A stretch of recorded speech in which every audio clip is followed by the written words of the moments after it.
when it looked like the presidential selection process was going to be wrapped up before making it to Ohio, comes word tonight of a last-minute change.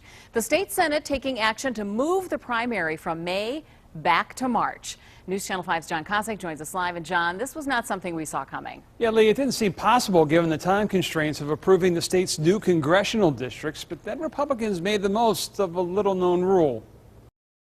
By adding money for local election boards to a bill approving the state's new congressional districts, the state Senate constitutionally blocked Democratic efforts to repeal the controversial redistricting plan, since you can't repeal bills that appropriate money. Actions that in turn cleared the way for the state's primary to be moved next year from May back to March. This is a big surprise. This, I think, blindsided the Democrats. I don't think they know quite how to respond. We'll see what they say in the next few days.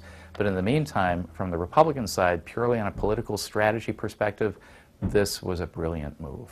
By having a March 6 Super Tuesday primary, Ohio runs the chance of seeing the level of attention this time from the Republicans they saw in 2008 from the Democrats, when Cleveland played host to this debate leading up to what was then a March 4th primary, something that paid dividends for President Obama that November.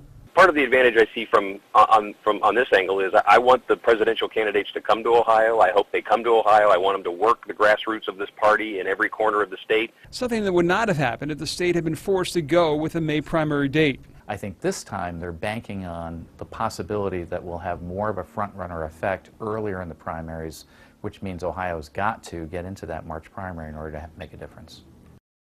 Now, calls to Ohio Democratic Chair Chris Redfern for reaction tonight were not returned. There are questions, though, tonight whether the adding of money to a bill to protect it from appeal is in itself unconstitutional. That's something we may hear a lot more of in the days ahead. On your side, John Kosick, News Channel 5.